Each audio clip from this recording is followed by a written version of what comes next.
Buenas tardes. Hoy tenemos una presentación con el docente Dr. José Márquez en la materia de derechos humanos y el tema a tratar es la clasificación de los derechos humanos y los sistemas interamericanos de protección a los derechos humanos. Los derechos humanos son derechos inherentes a todos los seres humanos, sin distinción alguna de personalidad, residencia, sexo, origen, nación, etnia, color, entre otras condiciones. Dentro de sus características fundamentales están que son universales. Todos tenemos por derecho o por el simple hecho de ser humanos dichos derechos. Son inalienables porque no se pueden ceder a nadie, son personales. Irrenunciables, nadie puede renunciar a ellos. Imprescriptibles, jamás dejan de tener validez. Indivisible, un derecho sin el otro no puede, no funciona, tienen que estar concatenados. La división de los derechos humanos, esas son las características. Ahora, la división de los derechos humanos. Tenemos que la división de los derechos humanos fue inicialmente propuesta en 1979. Sin embargo, en los últimos años se habla de una cuarta generación, porque se hablaba de 3 generaciones solamente. Ellos se clasifican en la primera generación. La primera generación son los derechos de la libertad. La ley de habeas corpus de 1679, la Declaración de Derechos de 1869, la Declaración de Virginia de 1776 y la francesa 1789. Los derechos sociales y políticos quedan incorporados en el orden jurídico. Algunos de ellos son la libertad de expresión, la libertad de asociación, derecho a un debido proceso y libertad religiosa. Todo individuo tiene derecho a la vida, a la libertad y a la seguridad jurídica. Los derechos de segunda generación los constituyen los derechos económicos, sociales y culturales incorporados en la Declaración de 1948, debido a los cuales el Estado de Derecho pasa a una etapa, sí, vamos a decir que pasa a una etapa superior, es decir, a un Estado social de derecho. De allí el constitucionalismo social que enfrenta la exigencia de que los derechos sociales y económicos descritos en las normas constitucionales sean realmente accesibles y disfrutables. Se demanda un estado de bienestar, sí, de un estado de bienestar que implemente acciones, programas y estrategias a fin de lograr que las personas lo gocen de manera efectiva. Y son, vamos a nombrar algunos. Toda persona tiene derecho a la seguridad social y a obtener la satisfacción de los derechos económicos, sociales y culturales. Toda persona también tiene derecho al trabajo en condiciones equitativas y satisfactorias. Y otro sería que toda persona tiene derecho a formar sindicatos para la defensa de sus intereses o de los intereses colectivos. Los derechos de tercera generación.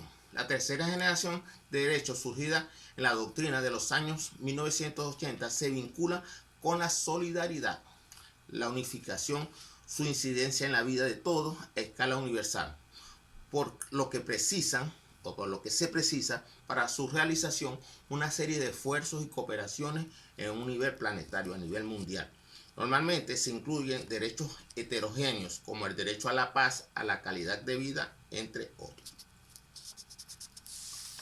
Entre los derechos de tercera generación se encuentran la autodeterminación, la paz, la independencia económica y política, la identidad nacional y cultural, la coexistencia pacífica entre todos los estados y la justicia internacional. Los derechos de cuarta generación. Estos son derechos que algunos autores no reconocen, otros dicen que sí, que ya están pendientes. Y surgen a partir de las nuevas formas que cobran los derechos de primera, segunda y tercera generación en el entorno del ciberespacio.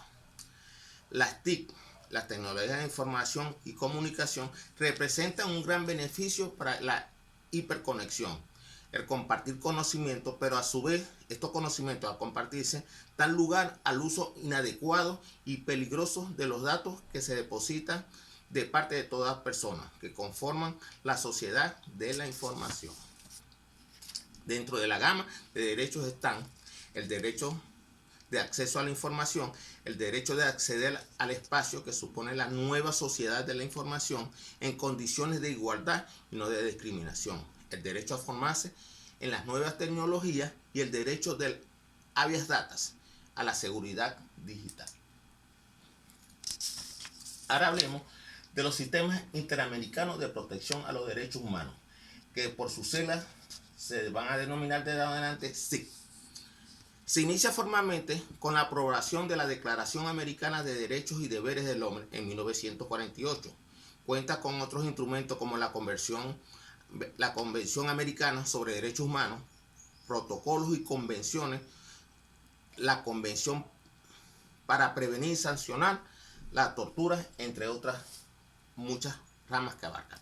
La SIC es el conjunto de normas e instituciones encargadas de asegurar la promoción y protección del derecho internacional de los derechos humanos en el continente americano, siendo esta su principal función. Tenemos la SIC,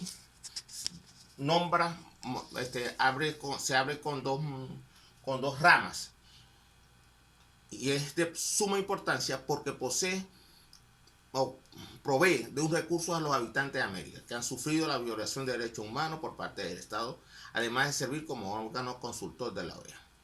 Los órganos ejecutores, si se quiere decir de esta manera, de la SIC son la Comisión Interamericana de Derechos Humanos, que de ahora en adelante se llamará SIC, y la Corte Interamericana de Derechos Humanos, con sede en San José, Costa Rica, que se llamará COSIDIC.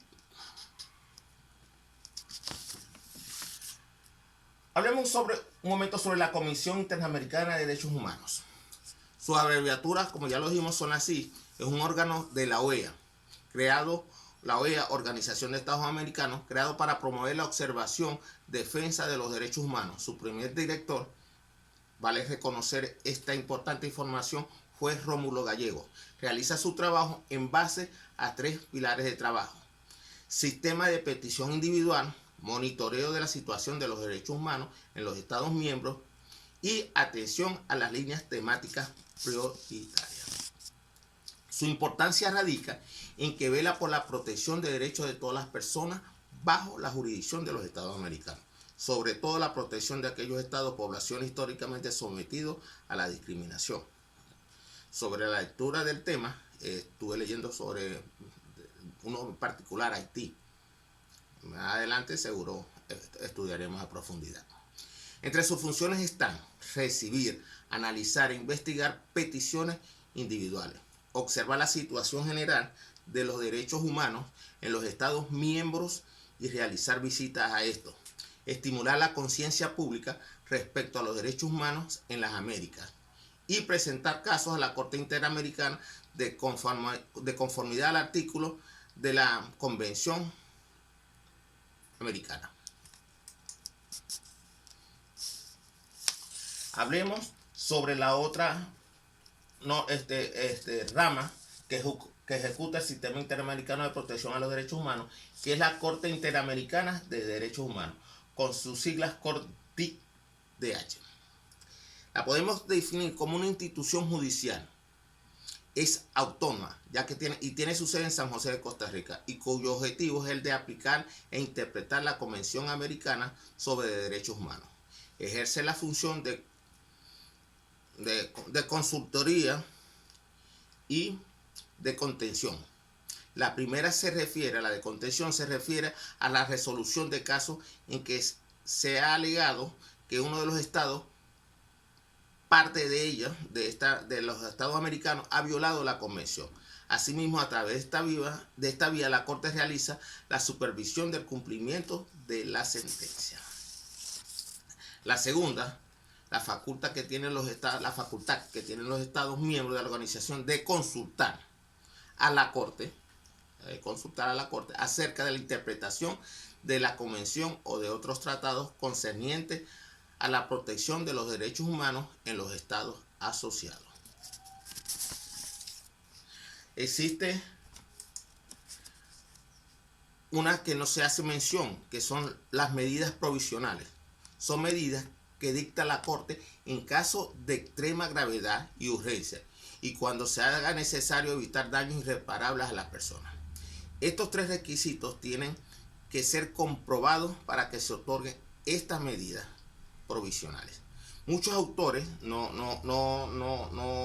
comparten estas medidas, pero en el artículo 63 de la Convención Americana establece esta posibilidad. Estas medidas provisionales tienen un carácter vinculante para los estados y exigen adoptar acciones positivas o negativas, es decir, pueden hacer o no hacer. Muchas gracias.